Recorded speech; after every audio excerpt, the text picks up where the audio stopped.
to the Curry Cottage. If you've never been here before, my name's Ellie. I live here with my husband and our adorable cat who inevitably makes an appearance in these videos.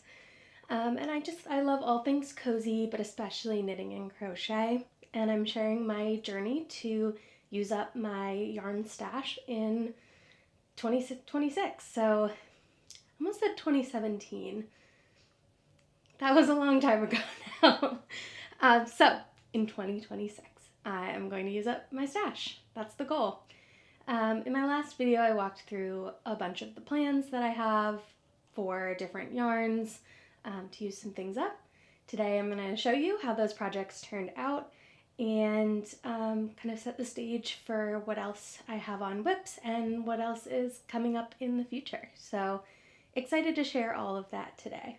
I am wearing my Lindgren sweater.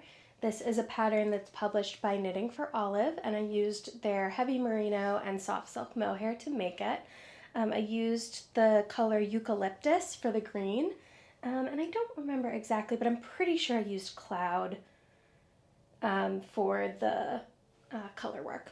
So I love this sweater. It's one of my favorite things I've ever made.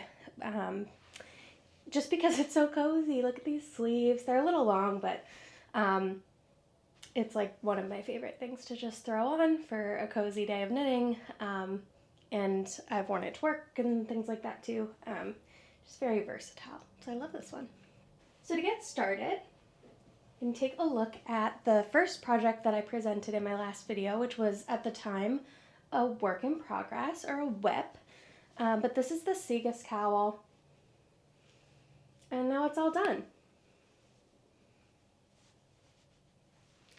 I will say, I tried to play yarn chicken, and I didn't really succeed, despite the fact that I weighed it, I thought I was going to use it all up.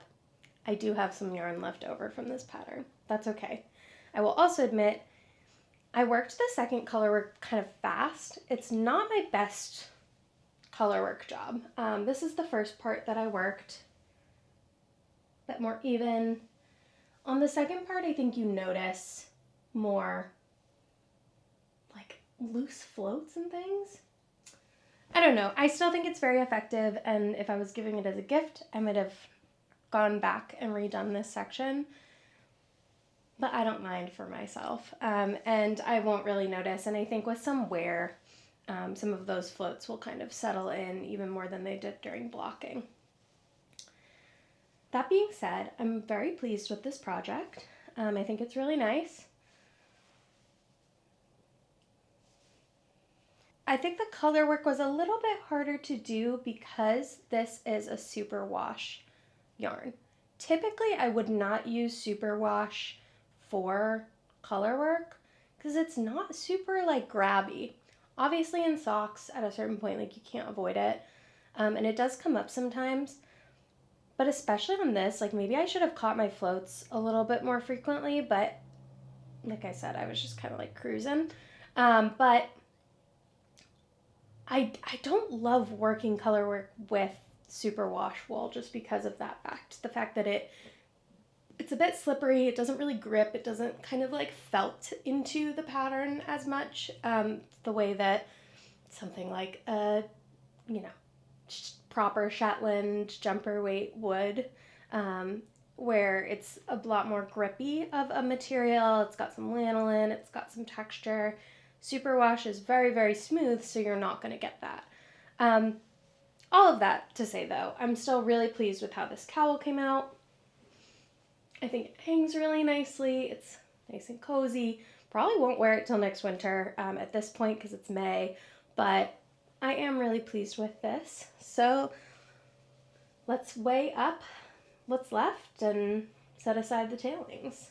All right, so for this knit, I didn't really end up with any like little trimmings just because it's knit in the round and then you weave it together.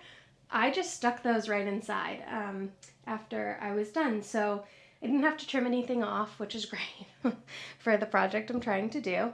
Like I said in my last video too, I do have some other colors of Sammy and Marla the yarn that's used in this pattern. So I'm okay, especially on the white, that I have some extra, because I think I can do something fun with those, and I'm starting to think about what that might be. I really wanted to buy yarn chicken. I weighed it out. I'm bad at math, so maybe I just was wrong about how much was left. Maybe because I was working so quickly on that second color work section, my gauge changed a little bit, and whatever it was, I did end up with some extra of the panna cotta, which is still absolutely gorgeous. So I will find an excuse to use this, but let's go ahead and weigh these guys. So I have about 9 grams left of the panna cotta Manos del Uruguay Marla yarn that I used for this pattern, and I have 18 grams of the natural white color Sammy that I have. So just a little bit left over, and with that, that means that this cowl used up over 163 grams. I'll take that 9 and 19 and subtract that from the totals that I had from the beginning, because I think that'll be a little bit more accurate. Yeah, even if I like shift this cowl around, it picks up a little bit more, so probably around 164 grams. So, all set, blocked, ready to be worn next winter. Another project that I was working on when we last talked was another Uma scarf. So I had the nice lighter color permafrost for the yarn that I had, and sure enough, I just made another version of it. I was able to yarn chicken right up to the edge with this one, so I used up almost the entirety. I don't think these 2 little pieces count, but of the 94 grams that I had, I used up all but these 2 little tailings, so they don't count. Just go away. And I was able to find that darker color. I did not have enough of it to do the proper edging that is in the Uma scarf pattern by Petite Knit. However, I was able to do 1 row, and then I just bound off, and I honestly think that it came out really nicely. It's just a very little dark blue edge, which I think is great. One of the things that I had said that excited me about this pattern was having something that I could wear with dark blue clothing, because I do wear that color a lot. So this achieves that, because it's just a very little bit. Even if they're not a perfect match, it'll still look really nice. But I was able to use up the lighter blue, which I think looks really nice. So I'm very pleased with how this pattern came out. I didn't have enough of that dark blue to get us, the full edging done, but I did have a little bit left. If I weigh this, it doesn't even register as a whole gram on my scale, and it's just tailings. I'm just gonna go ahead and put it in my collection jar, because I think that's fine.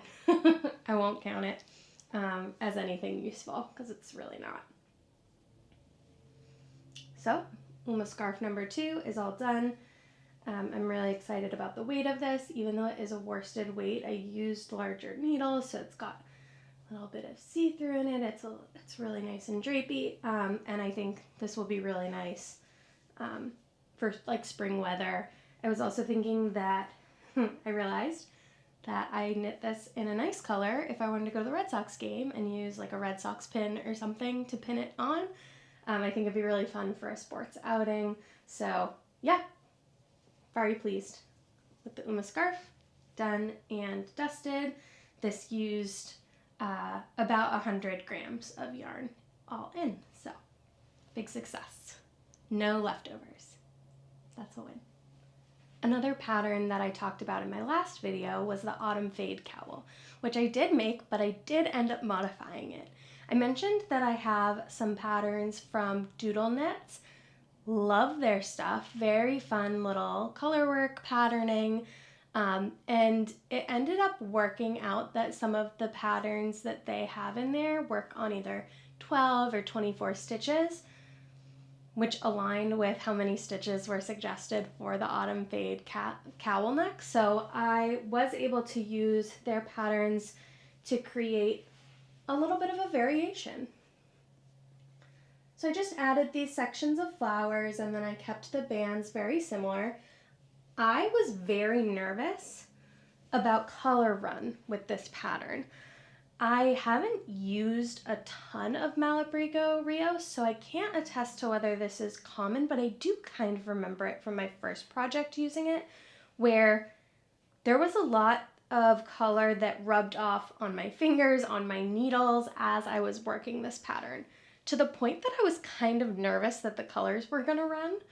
I ended up making a little swatch, like very tiny, that I soaked and blocked halfway through, just to make, or like not even halfway, like maybe one section into the color work, because I was really nervous that I was gonna knit up this whole color work, the colors would run and you'd lose the effect, and I just didn't want to risk it. No run, should have trusted it. There's a reason that this yarn is so popular. It's great, but I was still kind of nervous about it, and I still have to clean my knitting needles because they're basically like turned blackish purple from knitting this pattern. That being said, totally fine, totally worth it.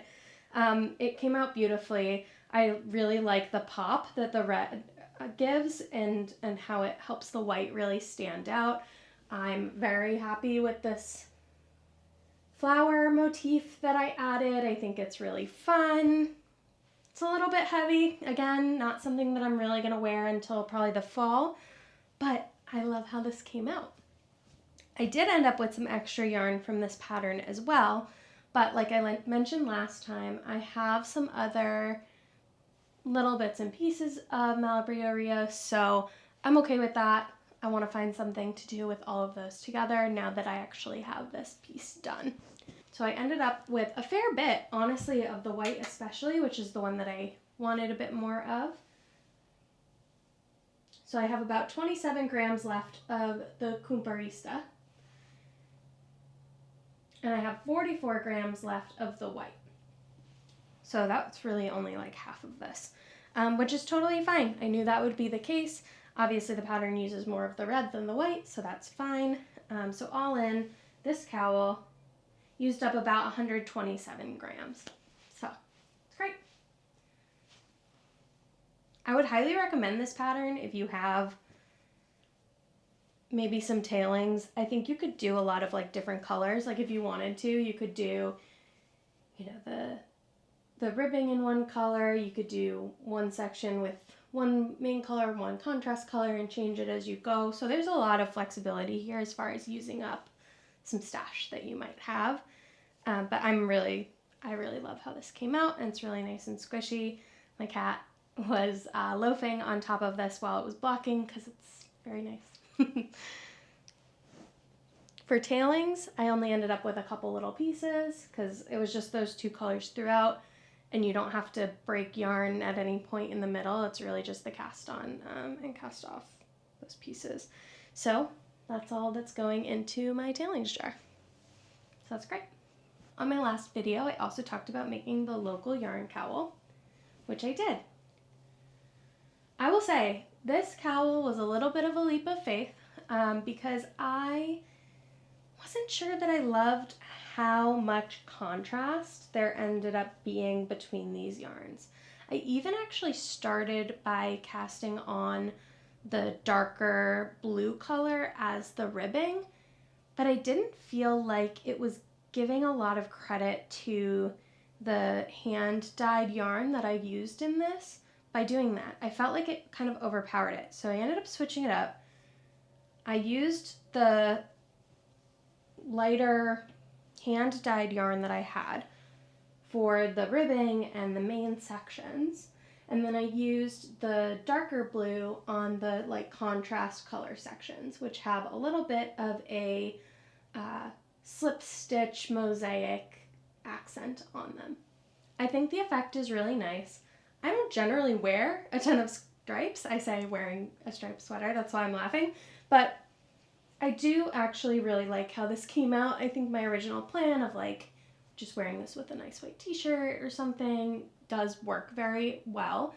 I think it'll be really nice. It's a little heavier than I thought just because it's a fingering weight. I thought that it would be really light, but the way that it's written where it's tighter at the top, it kind of grows out. Nice hang to it, but that does make it a little bit warmer, so probably won't use this much until the fall. But I do really love how this came out. I will also say it did not use up all of the yarn. I have this much of tailings, which is not very much. Similar situation to the autumn fade cowl, where you're only using 2 colors throughout. You don't break the yarn at any point in the middle, so wasn't a lot of weaving in of ends to do, which I really enjoy not having to do. But it does not use up 200 grams of yarn. Didn't really expect it to, but there is a pretty significant amount left. So if I weigh this, I have 46 grams of the lighter hand-dyed color that I have, and 59 grams of the dark blue Malabrigo Ultimate Sock that I have. So I now have quite a collection of fingering weight yarns. We're going to talk about this in a minute. I want to use up some more so that I can just start making some really fun socks with what I have left. I think that was my original purpose in even getting this yarn. So now I kind of get the best of both worlds. I get to have the cowl that I can wear that shows off the yarn a little bit more, but I also get the socks that I had originally planned to use this yarn for. I think with the darker blue as kind of the ribbing and the toe and maybe the heel, it'll look really, really cute as a pair of socks. So I'm okay with having some left over here, and I'm excited to finally have this cowl. I have 2 more patterns that I talked about in my last video, those being scarf number 4, which I knit as a gift for a friend who got me some gear from the Masters this year, and then also creating something for my mother-in-law for her birthday.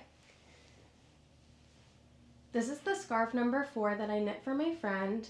I ended up modifying the pattern a little bit. I wanted it to be longer, so I didn't work the middle section all the way up to a point. I just did a straight section before I did my decreases again. Very happy with how this turned out. I think that the colors look really nice together. You can see when you look really closely a little bit of like the white of the lighter cloud color coming through against the linen, against the oatmeal of the merino cotton yarn that I used. But I think the effect is really nice. And like I said, this is a friend who wears kind of more minimalist things. She also lives in Atlanta, but works across the country and is thinking about moving to a colder climate. So as far as like a little spring scarf or a little fall scarf, or something that she could even wear on like a business trip, I think that this worked out really effectively. I'm very excited to send it to her. And our clothes from the Masters are showing up today, so I better get this in the mail to give her a thank you. For my mother-in-law, I ended up making the moon petal scarf, which I'll show you. I've already gifted this to her, so I can't show it to you live, but I was able to use up almost all of the mohair that I used for that pattern. So a great use of that, but also really beautiful. I loved working this pattern. It was my first time working with it. And I don't frequently use mohair on its own. As you'll see, that inspired the next project that I also worked on. But it just came out really lovely, and I'm very happy that I made this for her. She seemed to really like it. So I'll probably make another one of it, honestly. It was not that hard to work on. I did use metal needles as opposed to the typical wood needles that I use, just to make it a little bit easier to handle, because it is mohair. It's finicky, it's very, very light, but I really had a nice time working on this project and was happy to give it to her, so I'll probably make some more. I have some more mohair to use up, so that ended up being a great project. So that gives you a sense of everything that I ended up making. However, since then, I have also been working on some other projects. Specifically, one of my best friends is turning 30 this week. I'm going to see her at one of our best friends' weddings. So I wanted to make her something special. She really loves a feminine look. She likes to wear a lot of pink. And she's also, I joke, my bougie friend. So I wanted to make her something that was pretty polished and light and also she lives in DC, so it needed to be something a little bit lighter. That's how I found this square shawlette pattern, which I had never done in tarsia before. So this was a great opportunity to try that out.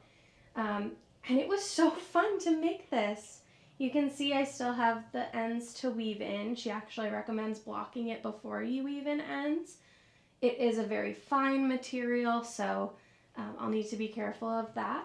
I wouldn't say my intarsia is perfect, far from it, but working with mohair and doing intarsia for the first time, I'm pretty pleased with how this came out. And I do think that it's polished enough that she'll really enjoy wearing this. It drapes really nicely. It's a very cute little scarf situation, or she could tie it around the handle of a bag or something. So I'm very excited to give this to her. I need to weave in the ends before we go so that I can give this to her along with her other gifts. But very happy with how this came out, and it did use some of my stash, which is always the goal here. So those are the updates on the projects that I mentioned last time, along with another new one. One thing you may have noticed from that set of patterns is that they are all neck related, every single one. And to be honest, I'm a little scarfed out. I'm cowl fatigued. I need a palette cleanser. Not that cowls and scarves aren't great, and certainly like little shawlettes, capelettes are having a moment. And they are great stash busters, but god damn, I need to follow a different pattern for a minute. It's been so much of that kind of pattern that I just need to switch it up for sure. So that being said, I mentioned earlier that I have a lot of fingering weight yarn. I still have some more that's in skeins, and so I want to use up some of that so that I have a really good sense of like what's left over, what those bits and pieces are that I can combine either into socks or larger projects. The whip I've been working on to kind of reset my brain has been these late night socks. Just a very simple vanilla sock pattern. I've been using Manos del Uruguay's Alegria, and this is the colorway Bright Idea. It's this amazing like bubblegum pink with blues and peach and yellow and white, just kind of mixed through it. It's working up lovely. I love the little like stripies with a little bit of pops of color throughout them. So these have been really fun. They feel really nice. And so I've just been cranking through these because I needed something to reset. This will also give me a really good sense of how much of this yarn I have left over at the end that I can combine with some of the other fingering weight yarns that I have to make some very fun socks. The other things that I have already in cakes are fingering weight as well, so it's gonna be Sockapalooza around here. I also just find that in the summer, obviously, I'm not going to be wearing as many cowls, scarves, never hats or mittens, sweaters. Like this I'm wearing because I'm inside with the AC on and it's a little chillier today anyway, but I'm not going to wear this out of the house. So socks are something that I do wear year round, really comfy, cozy around the house, especially my feet get quite cold when I have the AC on. So having socks, perfect for summer and springtime. So that's been my kind of reset button, is the late night socks. As far as other next step projects go, there are some garments that I am going to work on. For example, I have had this beautiful Scout yarn by Cowborn Woolens for a year, and I want to make the Shauna top with this. I just haven't gotten around to it. Other projects have jumped it in the queue. So I have 4 skeins of this. and I'm really excited to use it. I think the green is absolutely gorgeous. And because it's a sport weight, it's light, it's 100% wool, so it'll be warm but not too heavy. I think that this is going to be a really nice top to have this spring. I also have some travel coming up, and so between this and the next top I'm going to talk about, those are going to be really nice travel knits. Because they use one color at a time. As you'll see, they have larger swaths that are just regular stockinette or maybe some lace in the round, so really easy to pick up and put back down. And that one color at a time thing is really key for me while I'm traveling, so I don't have to be managing a lot of different strings on the airplane or in the car. So Shauna top is up. I'm so excited to have this piece and to try working with the lace pattern. I've gotten more into lace over the last few months. It wasn't a category that I typically did all that much with, but I find the mechanics of it really, really nice and the pace of it, so I'm excited to get this pattern knit and wear it while it's still cool enough that I will want it before summer really kicks in around here. For the next pattern that I want to make, I have been thinking about ways to use up more of my Knitting for Olive collection because I have a lot of either partial skeins or skein and a halves of a lot of different colors, but I don't have as much consistency. Since I've used these yarns for larger projects, I will often end up with some left over. I've found particularly with petite knits patterns, I tend to overbuy because if I'm between two sizes, I know I'm going to swatch before. I say it like I do it every time religiously, but not always great about swatching.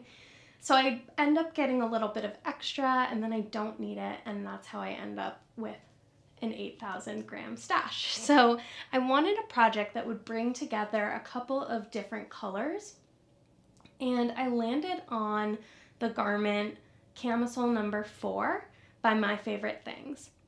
I had purchased this pattern a long time ago and I ended up not making it. I was going to make it for a friend and I just didn't really leave myself enough runway, and with this pattern being knit so tiny and with a rib, it really does take some time. However, I have some colors that work really, really nicely together. So these are from Knitting for Olive. This is the soft blue merino, this is dusty blue merino, and this is deep petroleum blue. This might be dusty petroleum blue. No, dusty blue whale. I'll put it in the information. And I really like the way that these kind of like ombre together. They're all in the same family, really nice fade. And so I decided that it would be really fun to do like a color block stacking of these throughout the Camisole number 4. I did swatch for this. So for my first swatch, I was doing it for gauge, but I also wanted to see how it looked to have some colors change. My gauge is pretty good, width-wise, totally great. It's a little bit short on the lengthwise, but that's okay. With this pattern, that will mostly matter at the top for the like splits of the front and the back, where there's some triangular pieces of this camisole. But for the bottom, I'll just work it until I run out of yarn or until it's the length that I want, so I'm not as worried about the height of the stitching here. For me, it's a lot more about the width to get a really nice fit and a nice drape. So success with that swatch. One thing I did notice is that I felt like that color change, and you'll see it here on the white to gray, was a little bit plain. It does work, but it looks more incidental than purposeful. So I tried doing a switch on the darker brown color where I did knit 2, purl 2 from the wrong side for the sake of the swatch, but where the gray kind of peeked out. Now I thought this was pretty effective, but it's also really hard to see on the colors that I chose for this swatch. And I have a series of like greens and whites and grays, so I did another really little swatch just to see what those color changes would look like in more detail. So that dark green to light green, I did just like the normal knit 1 or knit 2, purl 2. But where I really had success, and I took a nod from the local yarn cowl for this one, when I switched, I actually slipped a couple of stitches when I changed from the light green to the white and from the white to the gray. It just made the color changes look a little bit more purposeful, a little bit more intrigue in them, because it kind of like fades it in a little bit more rather than it just being a straight line. I don't know how well you could see it on the camera. In person, it's really a nice transition instead, so I'm happy with that, and that's the kind of transition I'm going to modify for the pattern. This pattern is worked top down from what I remember, with provisional cast-ons along the top before you do the triangular sections for the chest and for on the back. I'm going to try and get those done this week before I end up traveling, because I would really like to be able to have this pattern to work on the flight and the trip that I'm going on, but little sections like that where you're doing provisional cast-ons and then you're joining things together, it's kind of finicky to work on the go. You need a lot more tools, you need scrap yarn, all of that. So if I can get all of that done and join the pattern for the full body piece of it, that part will be really great for traveling, because it takes a little while. It's the knit 2, purl 2 in this fingering weight yarn. It will take me some time, but it's one color at a time, so it's kind of the perfect travel pattern once you get past that initial part. So I will definitely be powering through those pieces this week before I hit the road, and then be able to bring that with me on my travels, which is great. The final pattern that I want to talk about today, and certainly, like I mentioned, I'm going to be making a bunch of socks, honestly some fun ones. I have to check if I have any smaller wooden needles. Those I find are the ones that I can actually take successfully on the plane. So if I do, then I'll be able to also bring a sock project with me on my trip this weekend. But if not, that's okay. Focus on my camisole number 4. However, I also have a special pair of socks that I want to work on, and I wanted to highlight them here, because these aren't going to be just vanilla socks. These are from the amazing knitting pattern designer Gudrun Johnson, from her book Grand Shetland Adventure Knits. I got to meet her. I've mentioned this before. She did a series of classes at my favorite local yarn shop when I was living in DC, Fiberspace, and I bought this book there, and there are so many beautiful patterns in here, but the ones that really jumped out to me as something that I thought would be a fun new challenge for me are called the Boosta socks.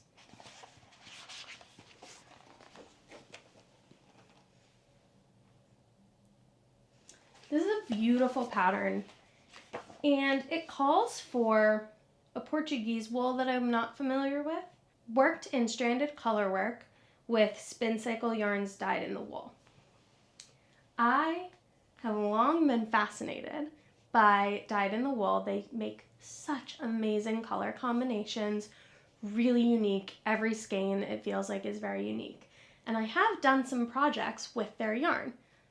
I haven't worked on the Boosta socks because that yarn is a little bit more expensive, and it felt like kind of a lot to buy an amount of it that was just going to be used in a little bit for some socks, and like not all of it was going to be used up. And I started having these thoughts around the time that I was thinking I should probably work down my stash. However, now that I have this mindset, I realized that I actually have a fair bit of spin cycle dyed in the wool already, just in very little amounts. They don't all go perfectly together. However,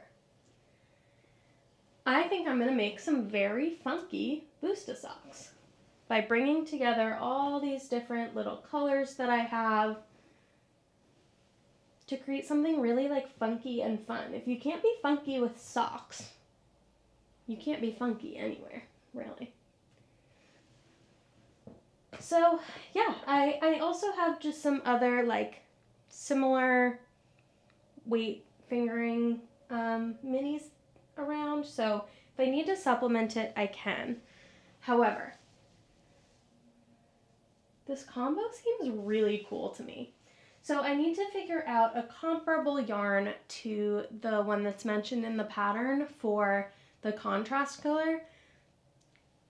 I haven't worked a ton of socks, but all the socks I've worked have used nylon in them. This pattern does not suggest that. It's just a 100% wool. So I might be able to just use some of my merino by Knitting for Olive to pair with it. I have a couple of other options. So I'm just gonna really like lay out and play with the colors, but I'm also not gonna stress about it too much. It's socks. People don't see them that much. It's mostly going to be me seeing them. So as long as I find some color combination that I think is fun and funky and works enough together, I'm going for it full send. I'm very excited to play with these socks and see what combination I can come up with for them. So a couple things in the works. No more cowls or scarves for at least the next round of things. I also don't have any like birthdays or gifting times coming up necessarily, so I have a little bit of a break on that. I can just really focus on the patterns that I want to make. I've also been really eyeing some of my Shetland wool, knowing that there are a lot of things that we could do with that. So I'm going to start playing with those colors and hopefully have some ideas for that next time, as well as some finished garments to share and a whole bunch of socks. So if you've enjoyed this video, please subscribe to my channel. I'm posting pretty regularly, trying to just keep updated on this project, which has been so fun so far. So if you want to see what else I make, other ideas for all your little scraps and tailings, this is the place to be. And I'm really honored that you watched my video, and I look forward to sharing more with you in the future. Thanks for stopping by the Curry Cottage.